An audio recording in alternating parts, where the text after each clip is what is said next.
What's today? Oh, that's right. It's Teaching Tuesday. So, on today's show, we have a very, very special guest. It is Coach Mahmood Training's very best health and fitness specialist.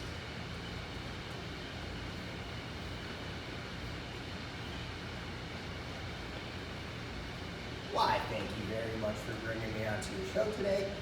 In today's lesson, we're going to go over macronutrients. So we're going to break down, and don't worry, I'll take a picture of this at the very end because I have very bad handwriting and I don't know exactly if you're going to be able to see as I'm writing since I've never done this before. So, I'm going to be breaking down first the percentage of carbohydrates, fats, and protein that you need in your diet on a daily basis, depending on what category you're in, general population, strength athlete, or an endurance athlete. And then from that percentage, I'm going to show you how you can make that make sense to your life. So I'll give you basically the grams per kilogram of body weight that you'll need per macronutrient. That way you can weigh yourself, divide by 2.2, which will give you the amount of kilograms that you actually weigh, and then you'll just plug in the formula and you'll figure out how many grams of carbohydrates, fats, and protein you actually need on a daily basis. So, without further ado, the carbohydrates.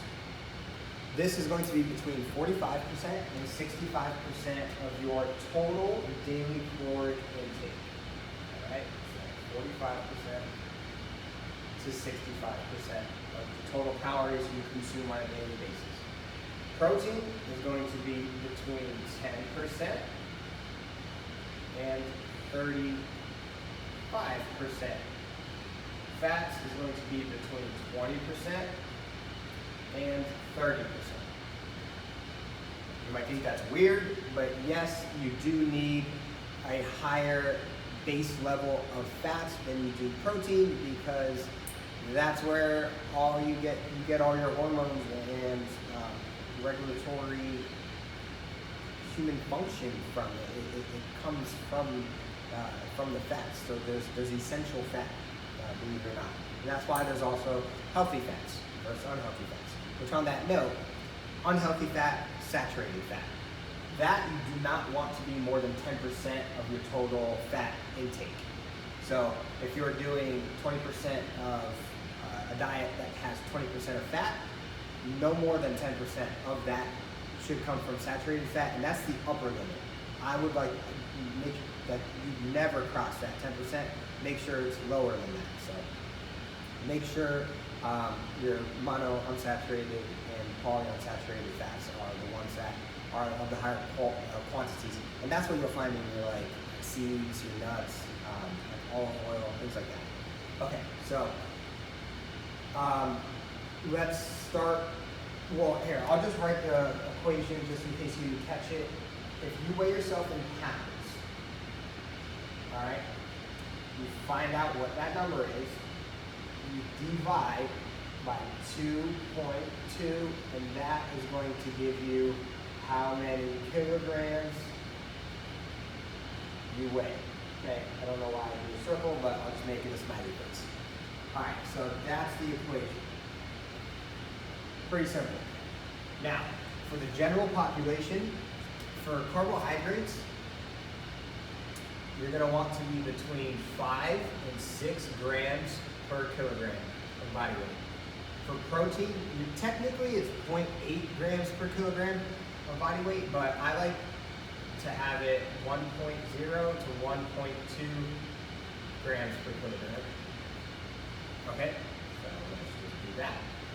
For your strength athlete, the carbohydrates is going to increase to 6 to 8 grams per kilogram, and for protein, it's going to be 1.6 to, or I'm sorry,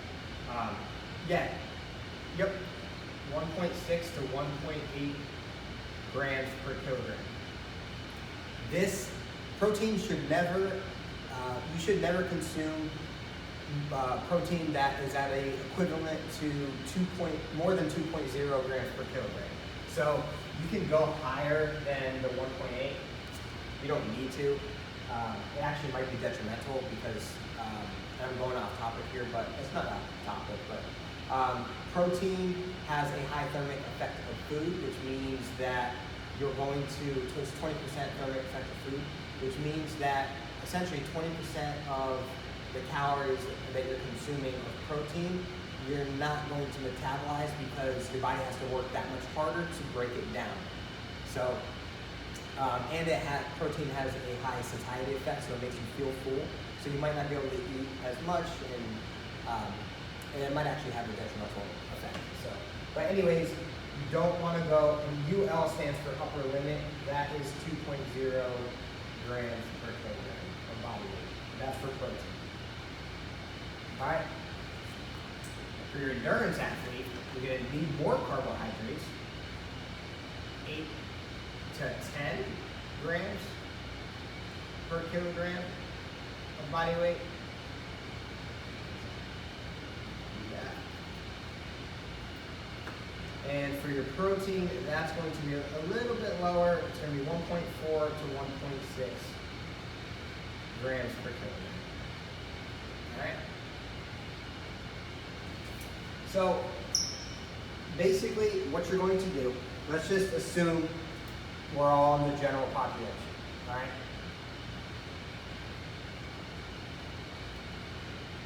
Let's just assume you weigh 150 pounds, okay? For carbohydrates, actually, let's just play out a whole scenario. So, our example, which I'll make in blue, is going to be for general population. So I'll just put GP, 150 pound person, all right? So what I would, and the goal, and this is also important, the percentages are going to vary in between depending on what your goal is. Weight gain, weight maintenance, or weight loss, all right? So just to make it simple, I'm just gonna maintain 150 pounds, this is me. So let's just assume I'm in the general population and I just wanna maintain my body weight. So 150 pounds, I will do about 52%, I would do, actually, let's just for numbers' sake, I'll do 50% of carbohydrates. By protein, I would do about 30, no, I would do about 25%. And because again, you don't want, once you calculate this, you don't want, it can't be over 2.0. And then for fats, it would be the remainder, which is 25%. All right, so those are, and goal is weight maintenance. I told you I had bad handwriting. All right, that's the goal. So I'll actually do this in red, and I'm actually going to come to the top because I don't feel like kneeling anymore. All right, so we're going to do 150 pounds, and I actually need to, so this is something else you have to figure out is how many calories you need for your goal, but let's just assume you're at 3,000 calories, okay? 3,000 calorie a day limit. Actually, to maintain body weight, that's not going to be realistic. Let's just say it's like 2,500 calories to maintain my body weight. All right, so I'm going to need, I don't know why, that.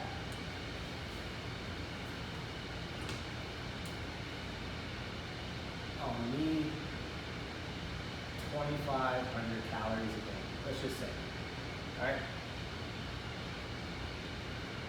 In order to maintain my body weight.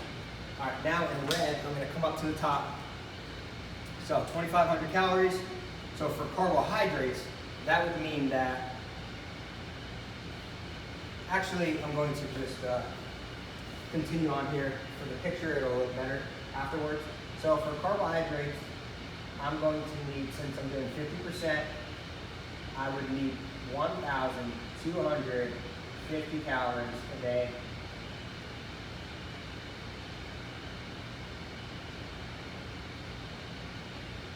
All right, for protein, I'm doing 25%. So I would need 625 calories a day.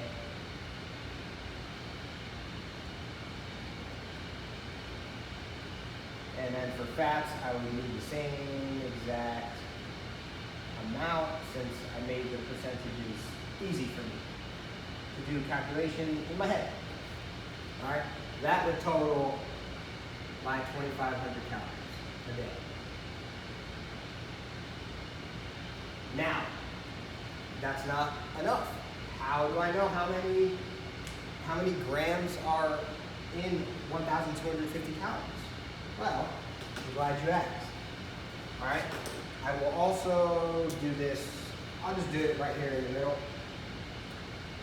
All right, so carbohydrates have 4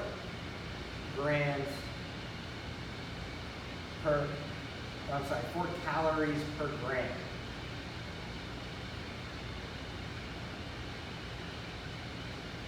Protein also has 4 calories per gram, and fat has 9 calories per gram.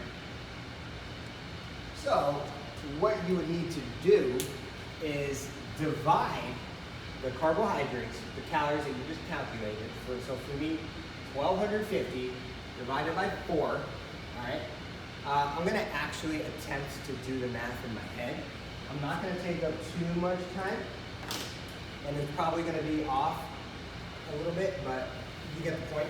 So 1,250 calories divided by 4 is going to be, see, I'm putting myself on the spot here. Let's see how quickly I can do this.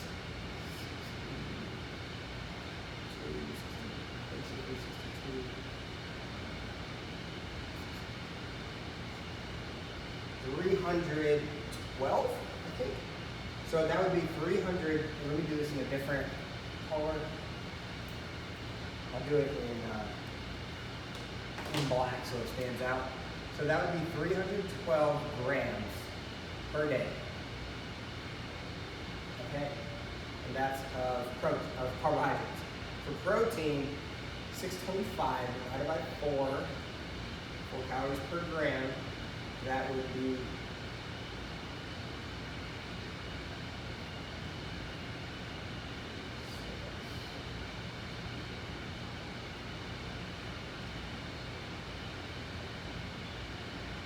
206.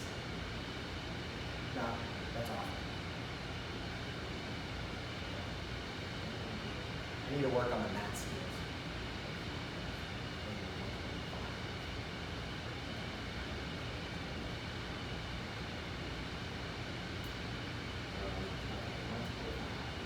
Wow, this is actually pretty embarrassing. I'm glad I had this on recording though. It's 156. 156 grams per day. And for the fats, 625 divided by 9 calories per day. This one's going to be a little bit more challenging. I'm not going to get it to a T, but I will just try to estimate it really quickly.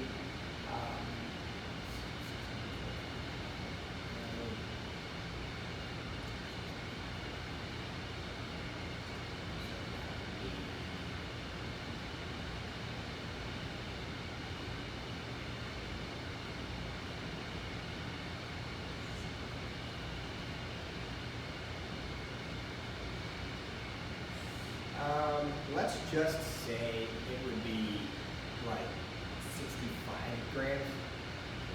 It's somewhere right around there, give or take 5 grams per day. But let's just say 65 grams per day. All right. That is how you would figure out how to base off your intake, your calorie intake for the carbohydrates, protein, and fats. Again, depending on what category you fall into, gym pop, strength, or endurance. In this example, I use myself as a general population. You would have to change, don't just use these, I did it for math, even though I still struggled, but don't use these percentages. It's gotta be really aligned to you and your specific needs, and depending on what category you fall into, it's gonna fluctuate, okay? So I hope you all enjoyed this lesson and you learned something. If you have any questions, please reach out to me. I will be more than happy to assist in helping you calculate this stuff and kind of explain what that would mean to you and how you can kind of go about achieving that. And as far as keeping track of your calories and all that, I'm not 100% big on it. Now, it's obviously very, very important when it comes to wanting to lose weight and everything like that, but it's not so much calorie in versus calorie out. So you want to maintain weight, doesn't necessarily mean that 2,500 calories that's how many calories a day I need to burn if I'm going to eat 2,500 calories. It's not exactly on the same level. There's a lot of varying factors, but I just kind of wanted to break this down, and I feel like this is going to be helpful. But there are a lot of calorie counting apps. MyFitnessPal is one of them. So, there are definitely ones that you can buy that are probably better, but that's the one that I would use if I was to do it. Again, hope you all enjoyed this. Thank you. Please reach out to me if you have any other questions.